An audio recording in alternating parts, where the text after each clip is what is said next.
You've landed in the confidence zone with Susan Axelrod, the confidence coach. This is a place for topics of information and inspiration, a place to support you to find your confidence, get bold, and get going. Activation is needed today at all levels. Don't wait for someone else to lead.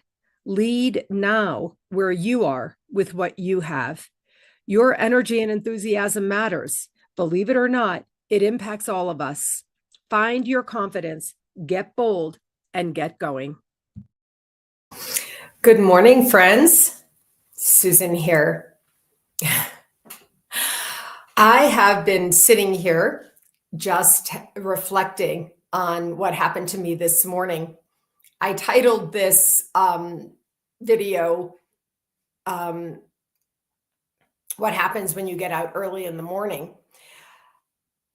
As a motivational speaker, a coach, an author, and somebody who generally wants to inspire others in the world to feel good in their skin and about themselves, I have read a lot about that morning routine that people say you should do. You get up and you meditate and you journal and you drink green tea and you drink your 16-ounce glass of water and exercise and all the things. In the early years that I heard about this, I was one of those people who said, yeah, right, that will never happen. I mean, how can I possibly do that with everything I have to do in my life? Even now, I don't have all that to do. My children are grown and gone. My parents are both gone. I work on my own. I no longer report into an office. And still, I find that I cannot do all those things that you're supposed to do to support yourself. There is one thing I do, however, have to do every single morning, and I usually do it early, and that is get Mr. Cooper outside to do his business. I live in a small place. I have no yard. I live in the downtown area. I can't just open my door and let him go. And so every day, no matter what, no matter how I'm feeling, even when I had my sciatica episode, I had to get Mr. Cooper on a leash and walk down to an empty lot, a very large empty area down 1 block from me. I do this every morning, and during that time, I think, I'm quiet. I listen to the train go by very close to where I am. Sometimes I'm texting someone to be in touch, or even talking on the phone sometimes with somebody on the East Coast time zone. Mostly I'm quiet though. I am quiet. It's not a beautiful area. It's not like walking into a forest or a meadow or anything like that. It's a large vacant lot that has gravel on it, grass, etc. I often will stop and do Tai Chi when I'm there. Not today, however. Today, I was walking along just waiting for Mr. Cooper to sniff, sniff, sniff, and do the business that he has to do so that I can get back to what? My morning coffee. And a man came walking down the hill. And I saw him, and I, smiled and nodded a bit. And he came over and sat on a bench that, for some reason that I don't know, there's a beautiful granite bench at one end of this lot. He came over and sat down, and I was waiting for Mr. Cooper, and he was close to me, so I nodded and said good morning, and he said good morning, and Mr. Cooper perked up, another human I can introduce myself to, and I said, do you like dogs? Yes. And Mr. Cooper went running over to say hello, and that allowed us to begin a 30-minute discussion engaged in the ideas of Mother Earth, mind, body, soul, breath, and energy. This is a Native American gentleman. His name is Walking Bear. And I kid you not, people say to me sometimes, you're so deep, why do you have to be so deep all the time? I didn't get into it with him. He got into it with me. And so I don't even know how this conversation started because I'm so stunned from the beauty of this conversation where he shared with me what his grandfather shared with him when he was a little boy. His grandfather said to him, there are two kinds of people, human beings and people. Human beings give, people take. And I thought to myself, wow, this man is clearly in his middle years for sure, middle to older years. He has 10 children. And I thought to myself, this has to be a memory that's 30, 40, or could even be 50 years old. And yet it was clear as day. It was almost as if his grandfather's voice was coming out of his mouth. He then taught his grandson, this man, the blessing of giving to the earth, giving to the village, giving to the community, giving to the school, giving back, giving over, giving up. And it was really a beautiful conversation.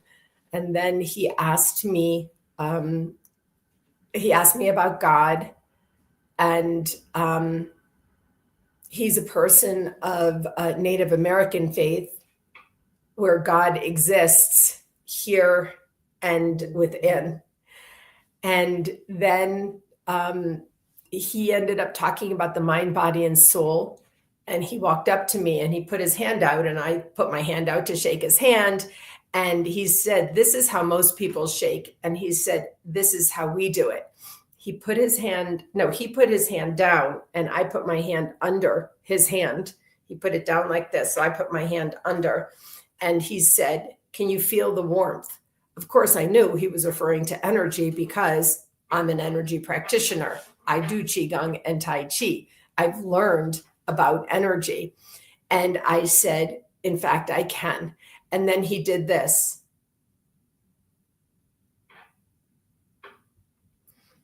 And he said, I've removed any dark forces or negative energy for you for your day-to-day. And I was like, wow, thank you so much. And so he said, do you know about this? And I said, in fact, I do. I'm a Tai Chi practitioner. And we together, I swear this is a true story, together we created our own energy balls, and we just palpated the energy. And then he said to me, don't forget to breathe. This is the most important thing. And then we breathed in the good, the joy, the blessings, and out the sad, the dark, the difficult. These are his words, not mine. Oh my gosh, my friends. Honestly, this was a priceless experience for me. I go there every single day. And I normally never meet anyone except my one neighbor walking her dog very occasionally. And yet this morning I had this experience, and I wanted to come here and share it in the confidence zone. Why? Because when you engage in humanity, when you connect with others in a deep way, you have the blessing and benefit of this uplift. It's the uplift that can help you feel better and feel more confident instead of walking along like this, which I often do. Come on, I'm not going to say that I don't do that. You can see my shoulders are in, my hands are down, I'm texting to somebody or whatever. And when you have this body expression, right, when you have the digital body expression, your whole body, your shoulders are rounded, your back is overarched and overextended, your inner countenance is closed, and your organs are squished. And this is how you are. Your head is down. This is the digital body expression. And yet when you're talking to somebody else, you're often speaking out like this. You're a little bit more open. Your shoulders may be back and down, and you can feel the breath comes more easily to you. And then you can engage in what I call humanity, and feel better about yourself and the other person and the day. And And then this man said to me, "What's your name?" And I said, "My name is Susan." And he said, "I'm Walking Bear." And I said, "Walking Bear, thank you for this deep discussion this morning. It's a pleasure to meet you." And then I said to him, "Have a good day." And he said to me, "Have a good journey." I was like, oh my gosh. This is what can happen for you if you stand up, look out, and engage. I did have my phone with me. In fact, I was texting on my phone to my sister. I was doing that, but I saw a human walking down the road. I nodded. So I guess maybe because I looked at him, smiled, and nodded, maybe he felt, oh, I can have a conversation. It was 6 a.m. It was 6 a.m. And then he came over to the bench, put his stuff down, and Mr. Cooper is a pretty good judge of people. And then I'm going to share this picture in the comments later. I snapped a picture of him telling the story of his grandfather and how they started their day, which was that they would get up, it would be dark, they would light a fire, and the community, the village, would gather and around the fire. And then he started drumming on the bench and chanting a native chant. So an indigenous chant. And I honestly, it was very, very low, very, very quiet. And he was just sort of drumming on the bench with his knuckles. And I swear to you, I stood there transfixed. And he said, "This is prayer. This is how we pray in community, basically out in nature around a fire." I mean, my gosh, it was a stunning experience. I was absolutely, I don't even know how to describe it. I was a little awed. If you looked at this person, you might see someone who looked a bit disheveled. But I saw the most beautiful being who willingly, openly wanted to connect and engage and share with me. He asked me questions, he listened.